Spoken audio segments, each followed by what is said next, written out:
Coming to you from the Big Island of Hawaii, it's the Song and Stories Podcast. And now, here's your host, Steve Roby. Joining me on the phone right now are two members from El Sancho, a punk rock band here on the Big Island. We've got Tony Joyce and Alan Casameyer. Hey guys, aloha. Hey, Steve. Hi, Steve. How are you? All right, we made technology work. It's a great thing here. It doesn't work well on this island sometimes. No. But aloha. We're 10 years behind, easily. Welcome to Songs and Stories Podcast. Thank you.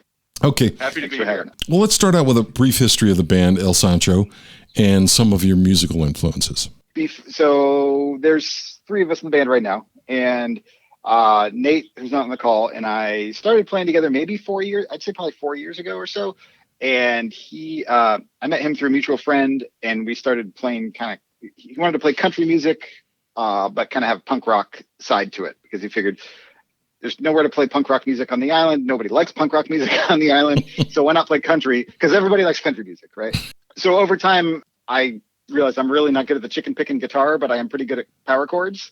So it just kind of turned into regular old punk rock. And we had some people playing various types of percussion over the time. And then we realized we needed a real drummer, and we didn't know any drummers, but but I knew Tony, who's not a drummer, but Still not a drummer. I knew that he is up for anything. So I said, Tony, you're going to be the drummer. He said, but I don't play drums. And I said, yes, you do. And you do quite a good job, I might add, too. Thank you. Yeah. So For a guitarist, I try my best. Yeah. yeah. So I think, Tony, we've been playing, 2 years probably?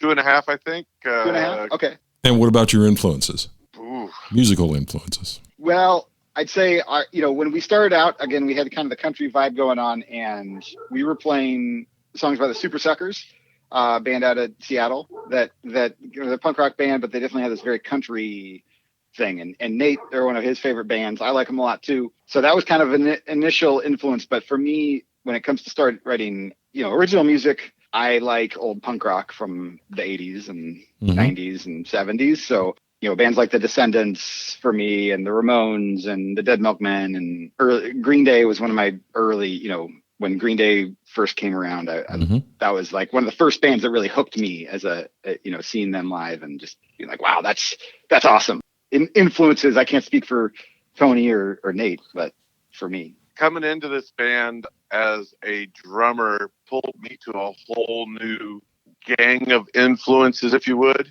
The band Tempura House that I was with was more of a bluesy surf punk vibe, and that led me to the punk side of creation, being able to see it, feel it, understand it.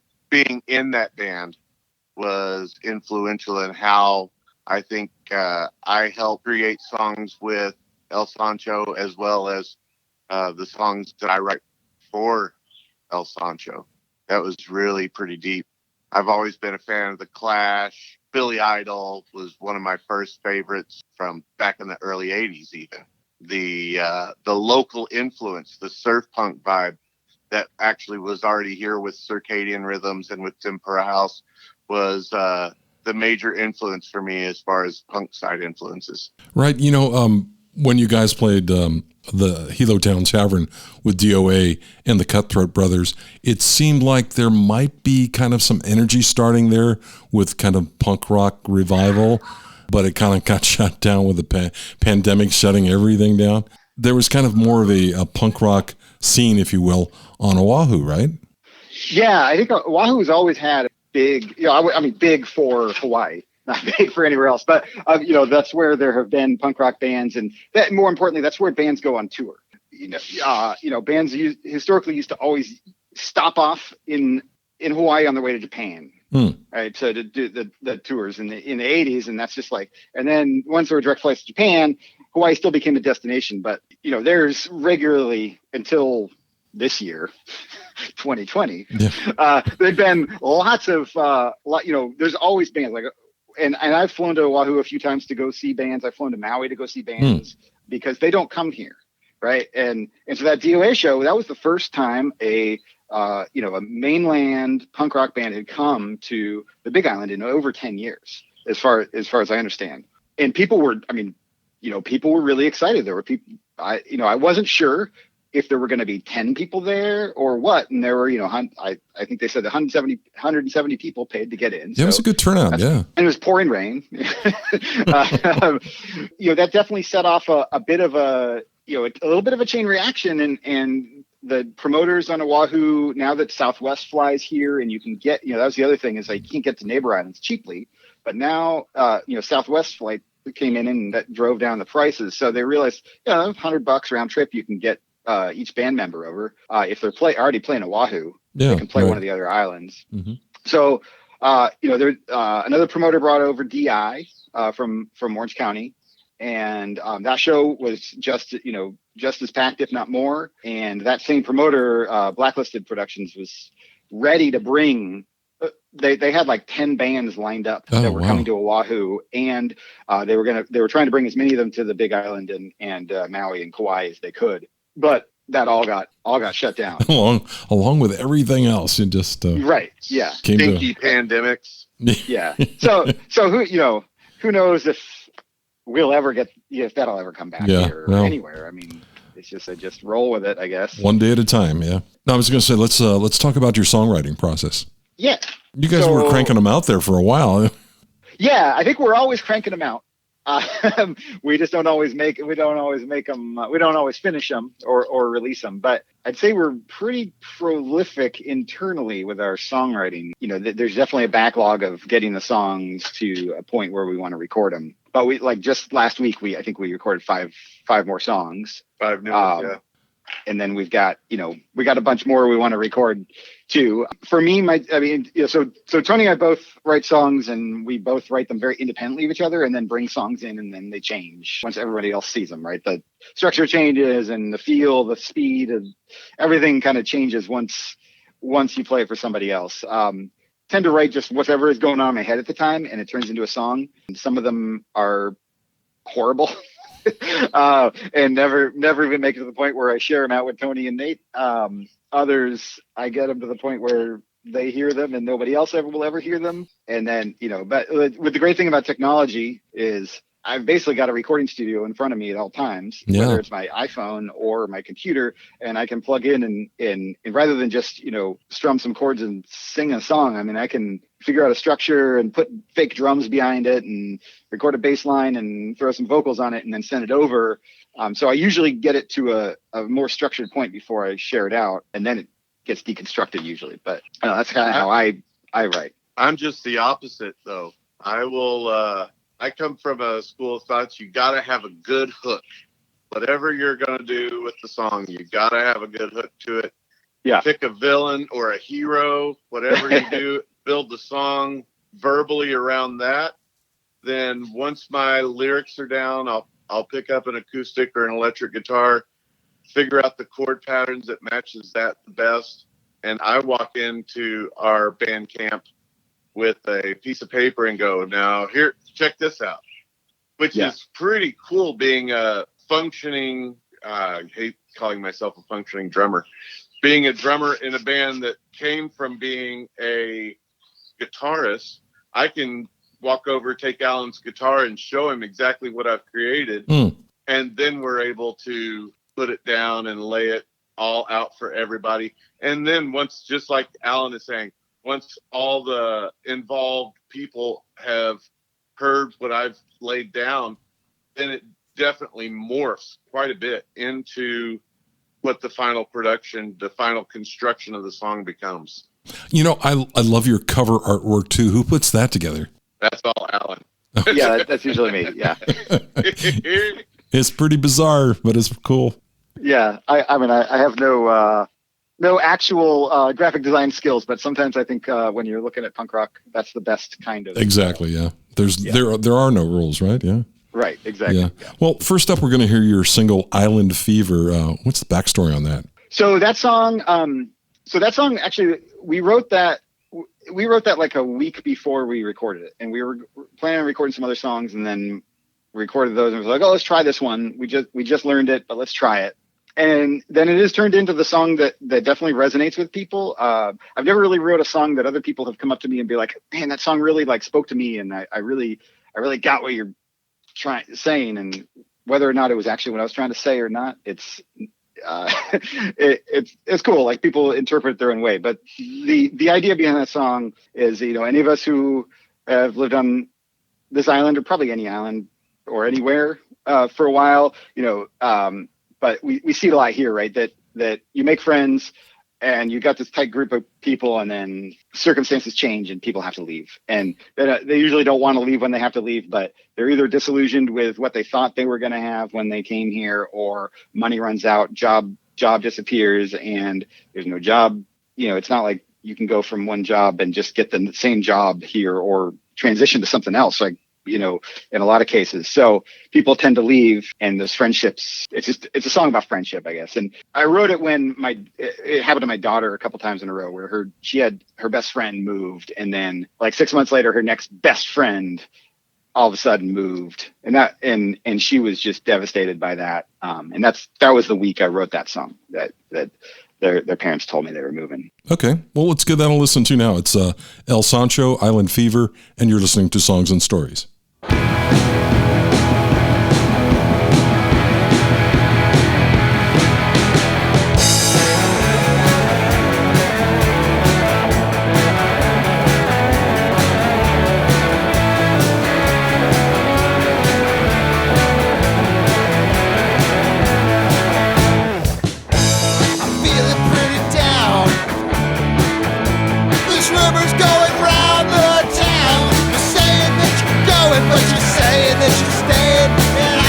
You're gonna be around when the trade winds come blowing. They blow away those who aren't settled down. They pick up the dust and they blow too much. Even the strongest roots get pulled out of ground. Island fever, I'm a believer that you can go far away, but there's still bills to pay. You'll find out it's no holiday. Island fever, I'm a believer that you can go far away, but there's still bills to pay, and you'll find out it's no holiday. Okay.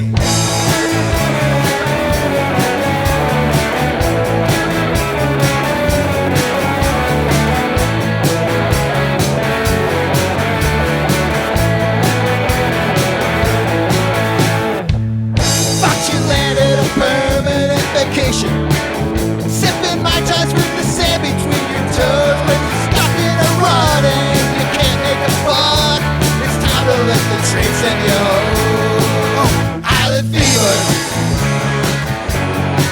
I'm a believer that you can go far away, but there's still bills to pay, and you'll find out it's no holiday. Island fever,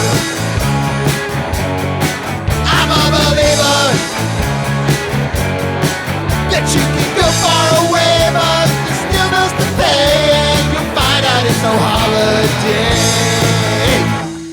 And we're back with El Sancho. We've got Tony Joyce and Alan Casameyer on the phone with me now.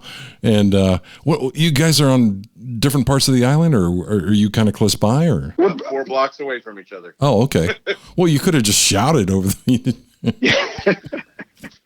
And that happens sometimes. That happens. Yeah, and so the three of us live. I mean, he's exaggerating a little bit. I live about 3/4 of a mile away. Nate lives like 6 houses down from Tony.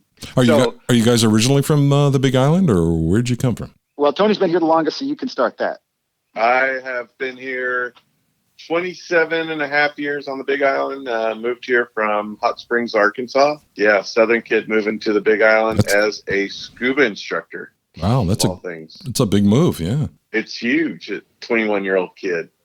What was I thinking?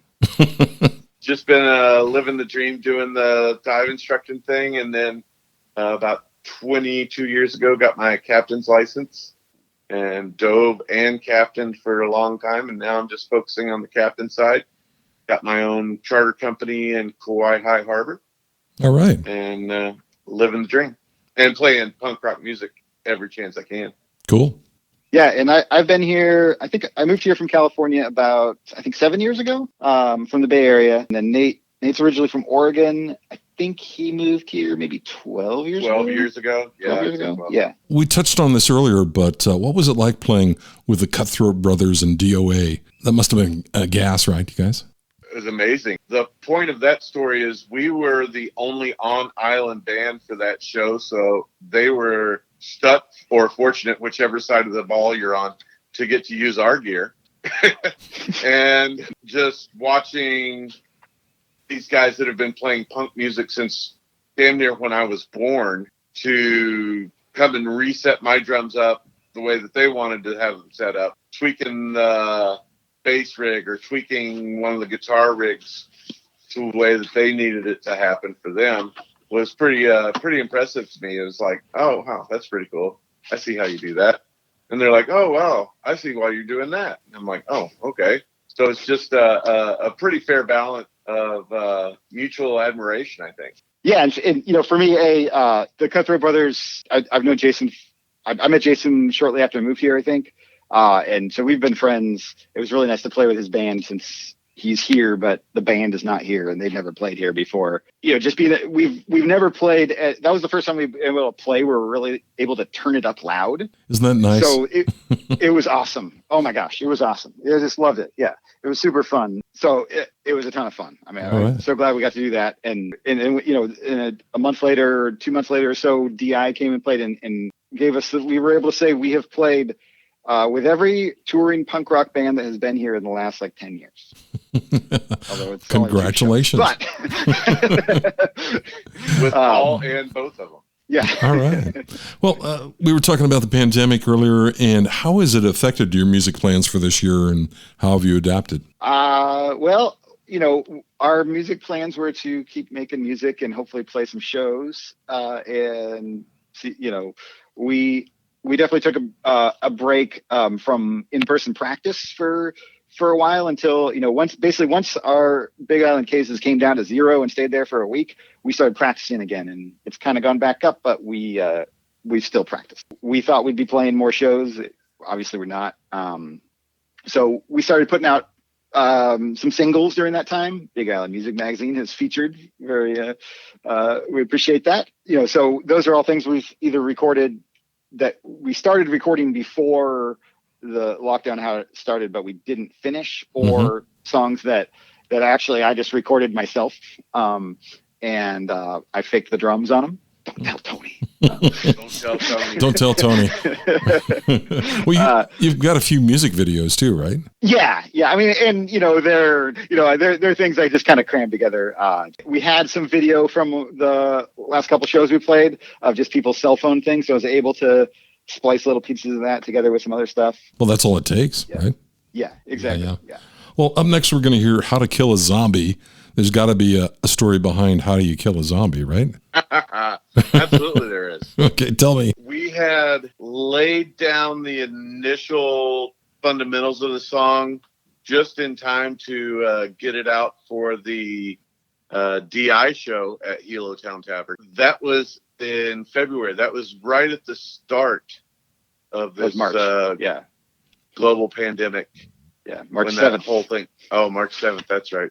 Not February. It was based a lot upon this world was coming into as virtual as we can possibly get to a zombie apocalypse, and how nothing that we've ever studied or prepared for could ever get us to understand what it would be like to kill a zombie. So this song prepares you, or? No, the song doesn't prepare for it. It just lets you, it helps you to understand nobody knows how to kill a zombie. Oh, okay. Yeah. Although I've seen a few lately on the streets. Yeah. Well.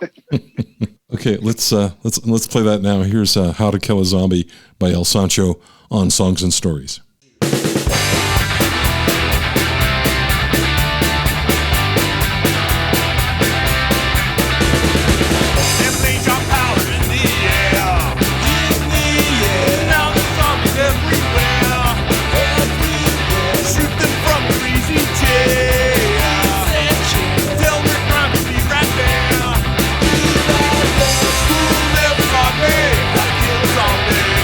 School never taught me anything at all.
Okay, we're back with El Sancho.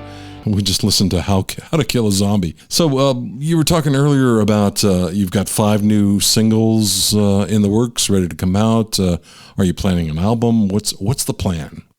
Not exactly sure. I mean, I think we're kind of into the, we're hunkering down because we're not really playing shows. We do have a show booked at the end of August. I don't know if it'll actually happen, but we do have a show booked. We get together and practice, but we're fans of home recording, and we don't really know what we're doing, but we do have computers and microphones and whatnot. Part of our songwriting process, I think, is actually, especially for understanding how everyone's going to sing their own parts, is get it down on tape and then figure out the vocal. We started that this week, where I think we got 5 songs done this past week. Not 100% done, but most of the way there. We probably have another 5 we're going to record soon, and then I don't think we've really we haven't talked about what we're going to do with them. Whether do we make that an album? Does the Nohuku Awards have a category for punk or rock music that you can get something into for next year? It does have it's like a contemporary hard rock metal. There's like one. There's a band in Oahu that kind of wins it every year, but there is a category for it. So my friend Luther's band over in Kauai, they're called Square Shapes. They're a really cool kind of skate punk band, kind of sound like NoFX or Lagwagon. I definitely recommend checking them out. I think they got nominated this year for their album they put out this year. I don't know anyone else who's nominated for it, but they did get nominated. Yeah, I think you can. I think you can apply, and I have no idea what the nomination process is like. Whether they take everybody, because there's probably 4 albums a year in that category that come out across the islands. But that would be fun if it gets nominated. But yeah, I mean, it was fun. It'd be fun to put out an album. I've never really. I've played on a lot. I've played on a lot of records and CDs and albums over the years, but I've never really had a band where I am primary songwriter and singer and stuff. So it would be fun to put out a whole album of that. Yeah. So we released a 4-song EP back in December, and I think between the things that we've recorded now, and if we added that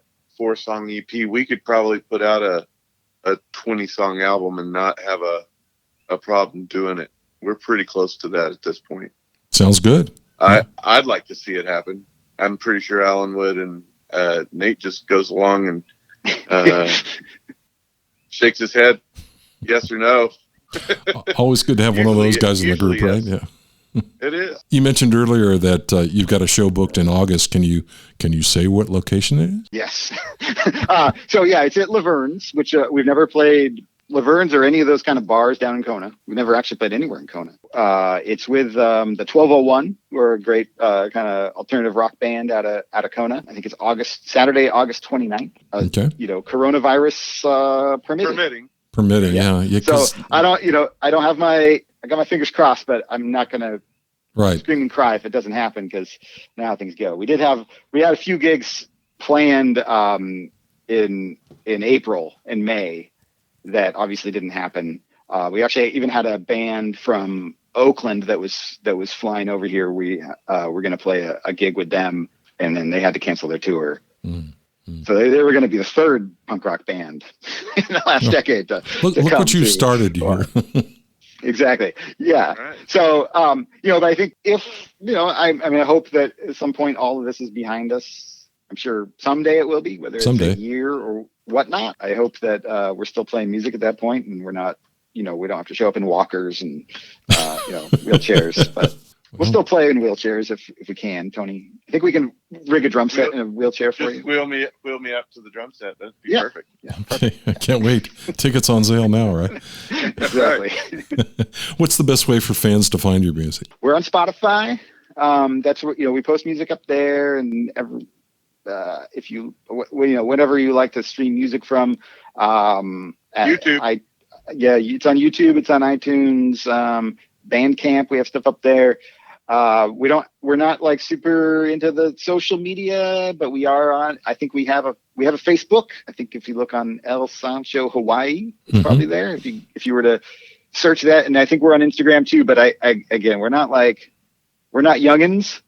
So we're hard to keep up with the technology today. I'll be sure to add some links in the show description below where people. Maybe we'll put an update out just in time to let people know. We can make sure we can post something on the Facebook.